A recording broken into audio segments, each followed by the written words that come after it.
boys and girls. Today I'm going to go ahead and read this wonderful book called The Harvest Birds.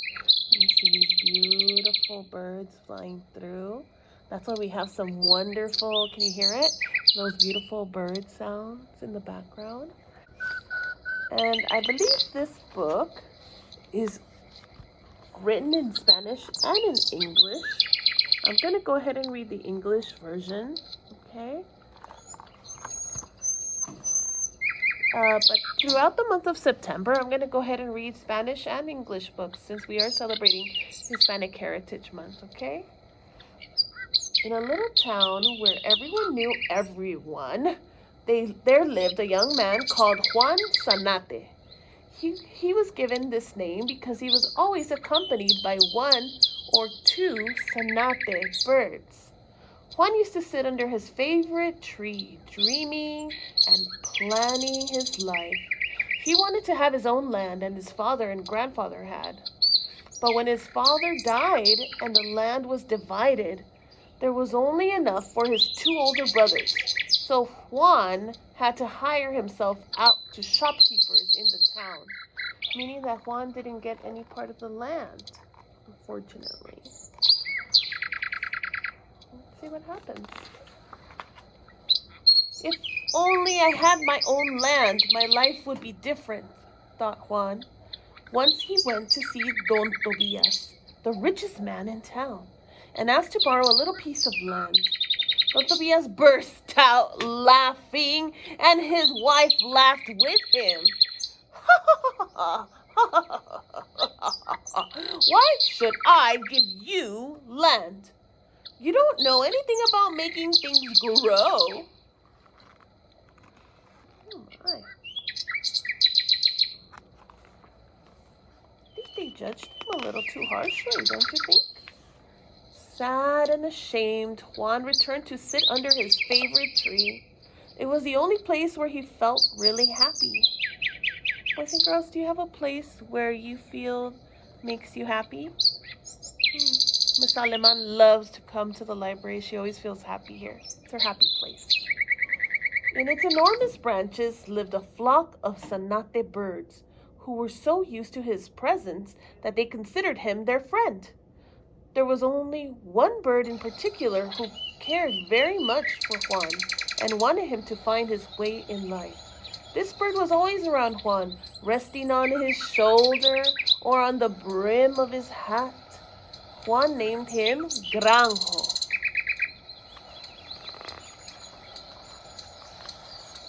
After sitting and thinking for a long time, Juan decided to visit the old man of the town. Old people know many things because they've lived longer, thought Juan. Surely he'll give some advice and maybe he'll even help me.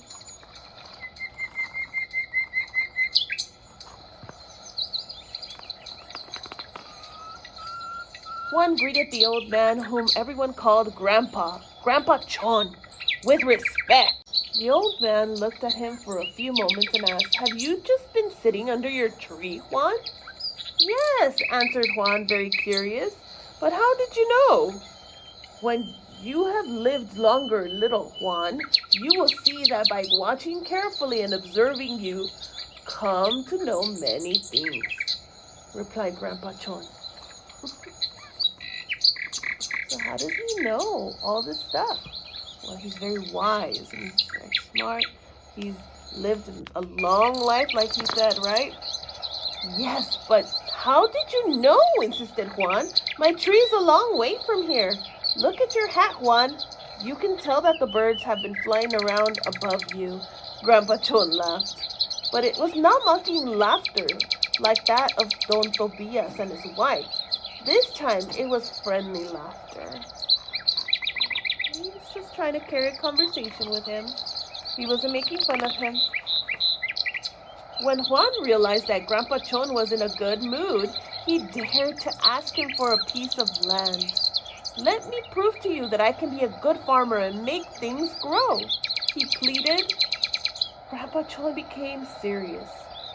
"I will help you," he said. "I will lend you land. But remember, if you fail, you must work for me for free for as many days as you have used my land. Wow. So did Grandpa John give him a chance? Yes, he did. So we're going to see what happens with Juan. Juan ran into the town shouting his good news, but instead of being happy for him, people mocked him or made fun of him. Better you should straighten up my workshop, because where you plant, not even wildflowers will grow, shouted the carpenter. Don't waste your time, Juan. Come work on this wheel, called the blacksmith. Help me with these sacks of flour and stop dreaming, added the baker. Oh my goodness, nobody believed in Juan. That's horrible. But Juan decided that nothing anyone said would stop him. It's time to get to work, he said to himself. He began to prepare his land for planting. It was a very tiny plot of land and didn't offer much promise of a big harvest. Still, Juan kept on working, accompanied by his loyal friends, the Zanates. Who are the Zanates again? Let's look in here. Oh, they're birds. You're right. Yes, they're birds. My head is also small, but it is big enough to hold many dreams, thought Juan. Wow. So is he being very positive? Yes, he has a positive mindset. Juan needed seeds to plant, but didn't have money to buy them, so he went to the shopkeeper and asked him for some seeds.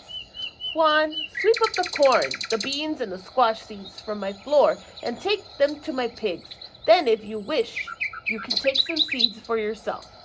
Oh, so he had to work in order to get what he needed, right? Did he have money? No, he didn't have money, so he worked for it. Are we supposed to work hard for something that we really want? Yes, because you know what? It feels really good. You feel accomplished when you work hard for something and then you get it, okay? Let's see what happens with Juan, okay? Juan was happy because now he had seeds to plant. He didn't scare away the Zanates the way the other farmers did. Instead, he gave them some of his leftover seeds to eat so they wouldn't be hungry and steal the seeds he was planting. After all, the Zanates were his friends and companions, and he cared for them very much. Grajo was always with him, giving advice in his hoarse voice. Hoarse is like this, okay? A raspy voice.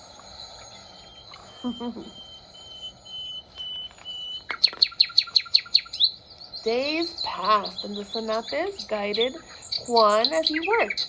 When the tiny plants began to appear and little shoots of weeds along with them, the Zanates told Juan not to throw the weeds away, as the other farmers did. Plant them on the borders of your land, said the birds. When the other farmers heard what Juan was doing, they laughed at him. Imagine keeping weeds in your field.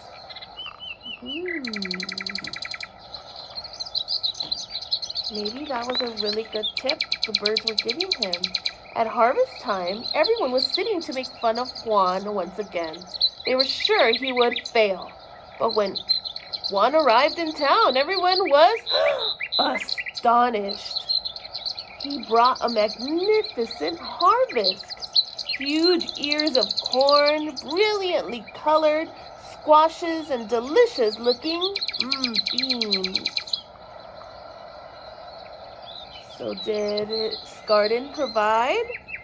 Yes, this little piece of land he had provided many things. Can you tell me one of them? There were 3 things that we just heard. Corn, very good. Squash, excellent. And the last one? Frijoles, beans, frijoles, okay? How did you do it? They all wanted to know. Juan smiled and answered, I did it with the help of my friends, the Zanates, the harvest birds. I learned to listen very carefully over and over to the voice of nature. Work with me, Juan, everyone shouted. Teach us your secrets. No, answered the old man. Juan works for no one now, because I am going to give him the land that he harvested. Wow. The old man gave him his piece of land. Look at that. What do you think Juan should do to thank him? If you said give him some of his harvest, that is great to say. Definitely. After selling their crop at an excellent price, Juan Sanate and Grandpa Chon returned together to the little plot of land which was now Juan's. The old man asked Juan to tell him his secret. The Sanates taught me that all plants are like brothers and sisters, replied Juan. If you separate them, they become sad and won't grow. But if you respect them and leave them together, they will grow happily and be content. Wow.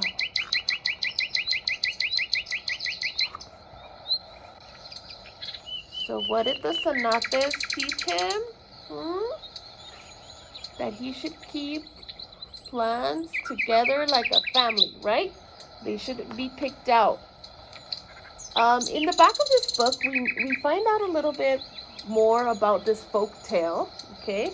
It says the harvest birds, los pájaros de la cosecha, is a folk tale from the oral tradition of Oaxaca, Mexico. Like many folk tales, it passes on scientific truths as well as moral values. By planting weeds around his land, one helps prevent erosion from winds and torrential rains coming down from the mountains. When he plants corn, squash, and beans together, they thrive better than they would apart, because each brings something to the other's need. Some folktales refer to corn, squash, and beans as the three sisters because of their close relationship. So that means that you can plant them all together and they will grow together. What an interesting story. Great folktale. I hope you enjoyed it, boys and girls. I will see you next time.